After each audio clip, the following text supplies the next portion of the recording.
마태복음의 기록자가 되었잖아요. 그 세무 관계로 정확한 셈을 할 줄 아는 그가 그 아브라함 때부터 다윗의 때부터 쭉 계산해서 모든 그 족보를 다 끼워놓는 그런 기가 막힌 작업을 마태가 했잖아요. 그렇다면 마태를 제자로 삼으신 우리 주님, 가늠하다 붙들린 여인을 용서하시고 은혜를 주신 우리 주님이 오늘 저와 여러분들을 용서하지 않는다고 말씀한 것이 어디 있습니까? 우리 장로들을 내가 안 도와준다는 말씀이 어디 있습니까? 장로들이 도움을 받지 못한다는 그 이유를 하면 될 만한 것이 있겠습니까? 도와주신다는 얘기거든요. 그렇다면 제가 오늘 첫 번째 드리고 싶은 말씀은 언제나 하나님은 나를 도와주시고 내 편을 들어주시는 분이 하나님이십니다. 아멘. 하나님은 내 편이시라. 아멘. 자, 성경은 시편 118편 6절과 7절에 여호와는 내 편이시라. 여호와는 내 편이 되사 나를 돕는 자 중에 계시니, 하나님이 내 편 들어주시면서 나를 도와주시겠다고 시편에 말씀했고 다윗이 그런 도움을 받았다면은 오늘 여러분들을 정말로 편들어 주실 분이 누가 있습니까? 여러분 편되어 주실 분이 누가 있습니까? 하나님이 내 편들어 주신단 말이지요.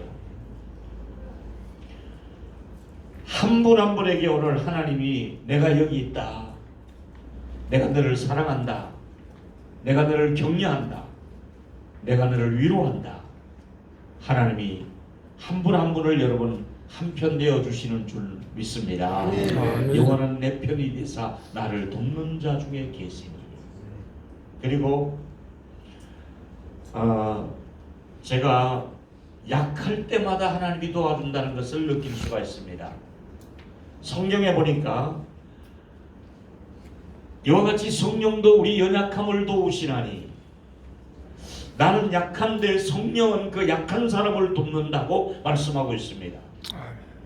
나는 굉장히 약한데 이와 같이 성령도 우리의 연약함을 도우시나니, 약한 약점을 가지고 있음에도 불구하고 성령이 하시는 말씀이 너의 약점을 내가 강점으로 바꾸어 줄 것이고 너의 허물과 실수를 덮어줄 것이며 내가 너의 약한 부분을 도와줄 것이니 나를 믿고 한번 해보라는 것이잖아요. 성령은 이와 같이 우리 연약함을 도우시나니.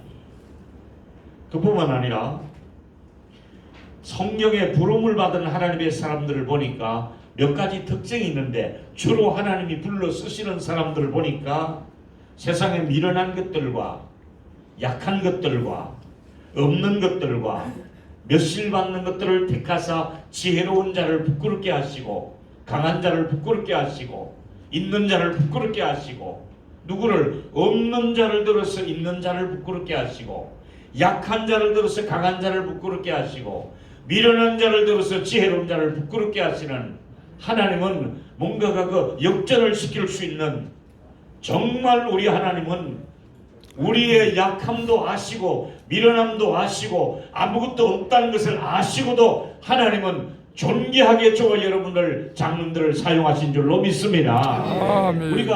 우리가 우리 스스로를 생각해 보면 아무리 봐도 저는 모든 면에서 미달되는 사람이잖아요. 하다못해 키도 미달되잖아요. 학력도 미달되잖아요.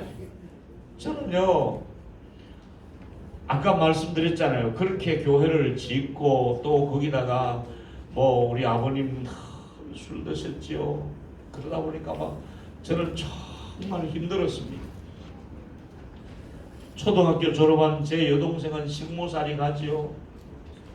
거기다가 막 손을 얼어 터져서 있는데 우리 엄마가 그 아이를 붙들고 우는 모습을 봤고요.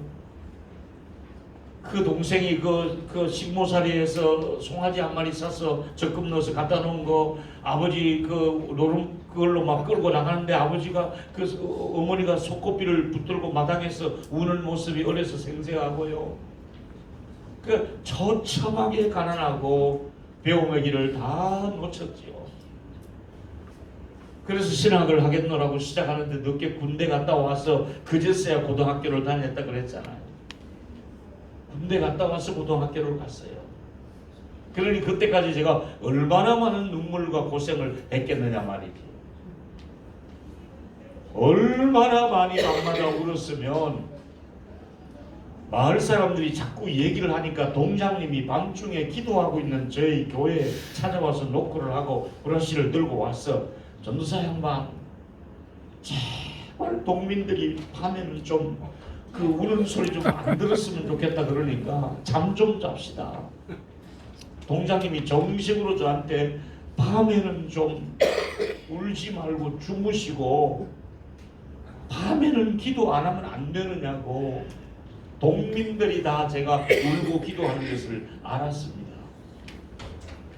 교인들은 꿈쩍도 안 하고요.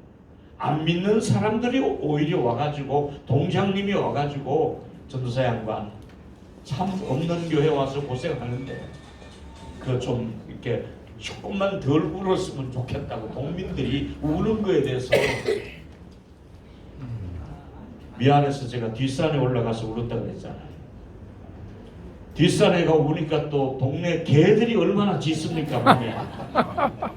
그래서 제가 산을 넘어가서 흰 눈이 와서 그냥 그 펑펑 쏟아진 그럴 때도 산기도를 했지요. 근데 하나님께서 그때는 안 도와주시는 것 같더라니까요. 정말 양식이 있나요? 길이 열리나요? 신학교 갈 길이 있나요? 그 누가 나를 도와주겠습니까?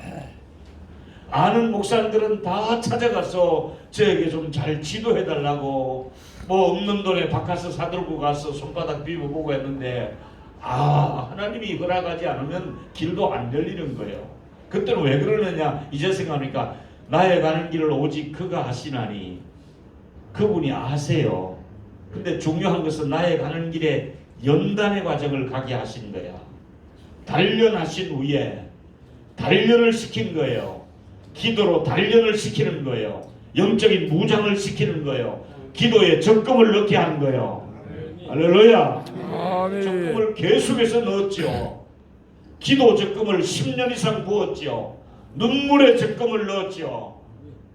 그랬더니 하나님께서 어느 날부터 연락이 자꾸 오기를 적금 만기됐으니까 다 가지고 가라는 거예요. 생각도 하는 길이 막 열리는 거예요. 생각도 하는 일이 막 열리는 거예요. 이제 생각하니까 그게 적금이 만기가 된 거야. 눈물의 기도에 적금이 만기가 된 거예요. 기도의 양이 차인 거예요. 그때부터 하나님께서 저에게 길을 또 여시는데요. 여러분 제가 있을 때만 해도 충현교회는 연고대 출신, 서울대 출신이 아니면 안 뽑았습니다. 김창 목사님 한참 전성기에. 그런데 저 시골에서 미달되는 고등학교에 대구신학을 낳은 저에게 문교부 혜택은 거의 없다시피 한 저에게 정확하게 말하면 초등학교밖에 문교부 혜택이 없는 저에게 나중에 군대 갔다 와서 고등학교를 나중에 가게 하셨고 그리고 또 신학대학을 가게 하시고 또 종신대학원을 가게 하시고 그렇게 핍박하던 우리 아버님이 종신대학원 졸업식 날 처음으로 아들을 찾아온 겁니다. 지금도 기억합니다. 우리 아버지 그때는 얼굴에 술 드시고 넘어져가지고 여기가 팥을 갈아왔다.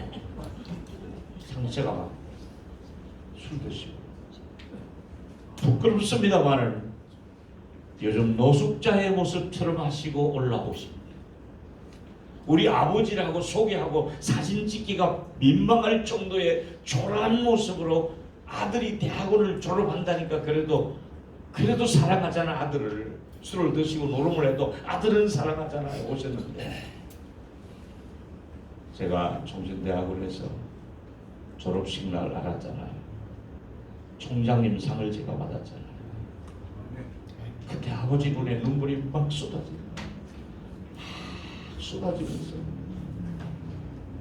그 길로부터 내려가셔서 역사와 전통을 자랑하는 술집을 졸업했어요.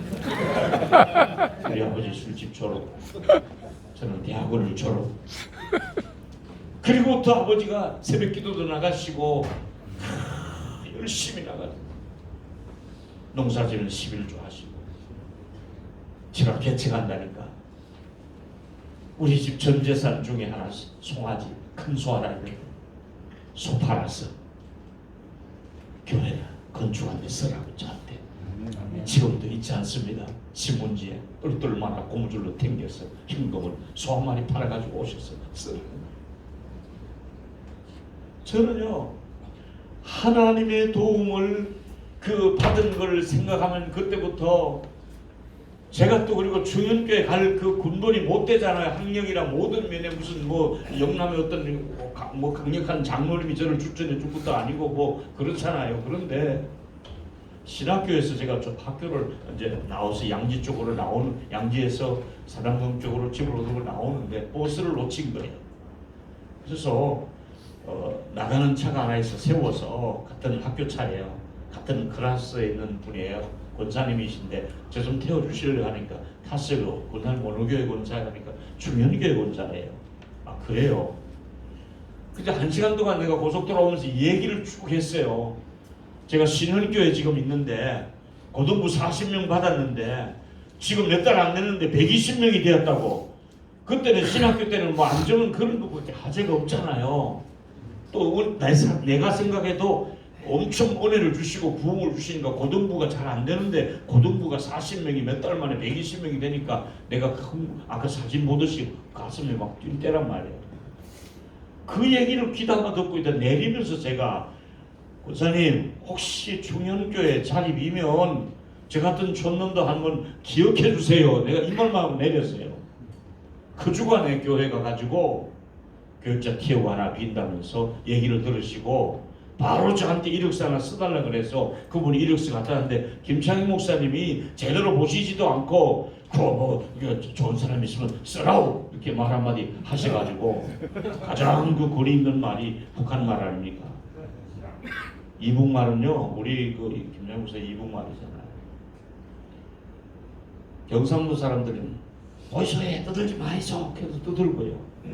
떠들지 말란게 해도 떠들고요. 떠들지 말라고 하면 딱 안 떠든다는 거예요.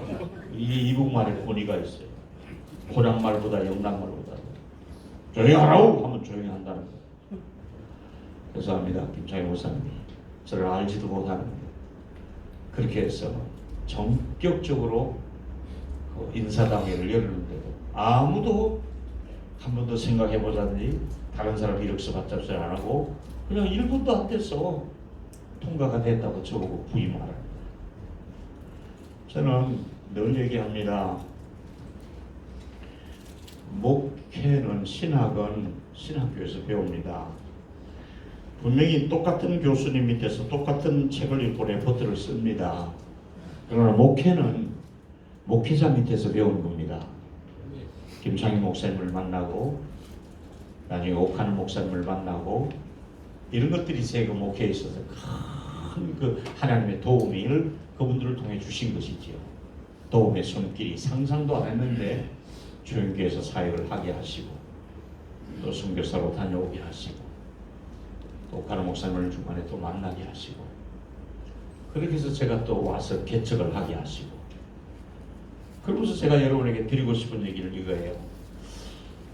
우리가 믿음을 가지고 눈을 뜨고 영적으로 좀 민감을 가지고 영적인 안테나를 세우고 하나님과 교제하면요 한 번도 하나님께서는 나를 외면하거나 모른 채 하거나 팽개치지 아니하시고 장로님들을 도와주실 준비가 하나님은 되어 있는 줄로 믿기를 바랍니다.